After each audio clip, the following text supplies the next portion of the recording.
a história do tarô. Vamos falar um pouquinho sobre essa história misteriosa do tarô depois da nossa vinhetinha.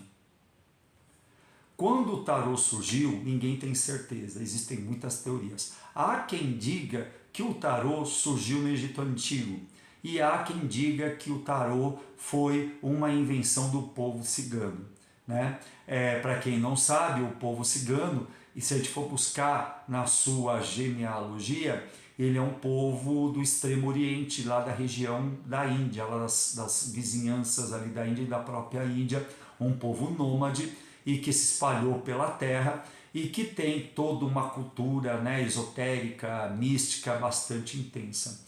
Como o tarô surgiu, para qual propósito, a gente também não sabe. Se ele surgiu com um propósito adivinatório, ou se ele surgiu como um jogo de carteado, ou como ele surgiu como algum outro propósito que a gente não tem ideia precisa.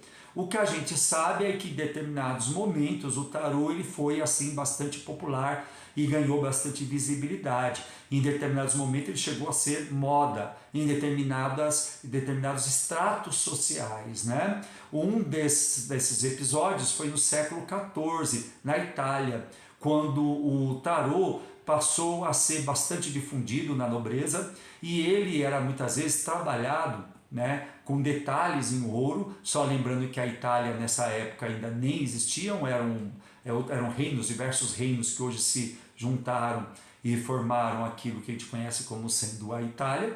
E a nobreza, ela inclusive se presenteava, né, em episódios, em festividades, como por exemplo em casamentos, e foi assim uma verdadeira febre no século XIV.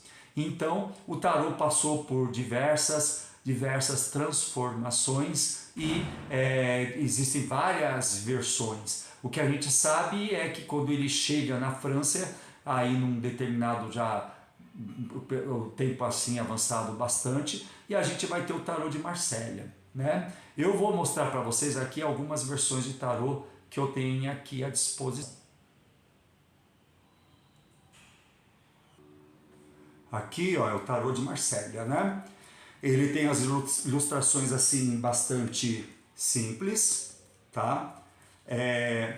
Ele é difícil de interpretação, né? Porque as gravuras elas não auxiliam muito. Ainda nos arcanos maiores, você ainda tem um visual que consegue te dar alguma noção do significado.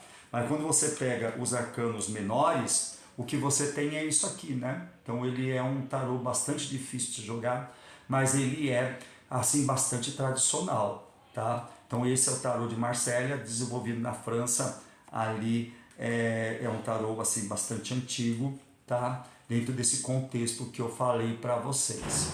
Esse outro tarô que eu vou mostrar para vocês é um tarô assim que eu gosto bastante dele, que é o tarô de Osho. O tarô de Osho, eu sei que Osho foi um místico, né, o oriental, viveu nos Estados Unidos, se eu não me engano, né? Ele é bastante controverso, mas o tarô desenvolvido pelo pessoal, né, que segue e admira o Osho, ele tem assim umas gravuras já bastante mais simples de ler, né? Porque as gravuras elas te dão ideia bastante clara do significado, tá? É uma versão bastante interessante do tarô. Quando eu comecei a jogar tarô, eu iniciei por ele, tá?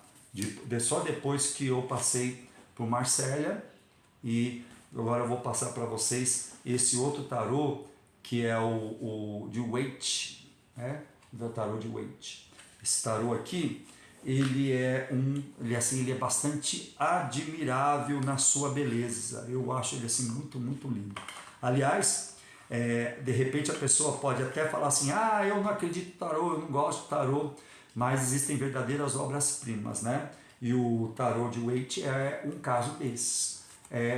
Ele é muito mais simples de ler, porque ele tem gravuras, ilustrações muito, muito lindas, né? Foi desenvolvido por uma desenhista, foi uma mulher que desenvolveu essas gravuras todas, tá? E são muito, muito lindas, tá? São verdadeiras obras de arte, na minha visão. Existem outras versões de tarô, o tarô mitológico, o tarô astrológico.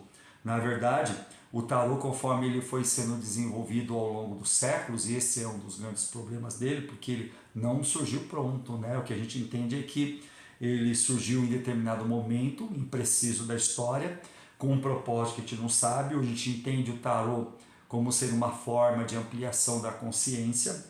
Eu acredito que nesse processo de ampliação da consciência é possível sim você acabar antevendo, prevendo coisas que estão se formando dentro de uma situação de que você está questionando ele. Portanto, eu entendo o tarô como um oráculo.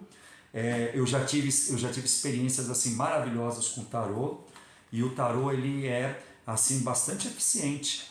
Eu tenho essa plena convicção da eficiência do tarô, né?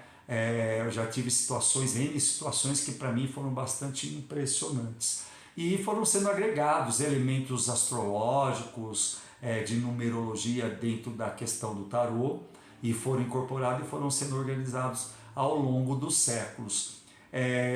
Quando o tarô chega na Europa, com certeza, independente de ter sido trazido pelos ciganos ou foi desenvolvido lá no Antigo Egito, e os ciganos que depois levaram para a Europa, ou sei lá qual foi o percurso, que a gente não consegue descrever esse percurso desse oráculo, ele acabou assimilando todos esses elementos esotéricos de astrologia, numerologia, mitologia, e ele também, vamos dizer assim, chamou a atenção, inclusive, de cientistas, né? O Jung, que ele é um estudioso que trabalhou muito a questão do inconsciente coletivo.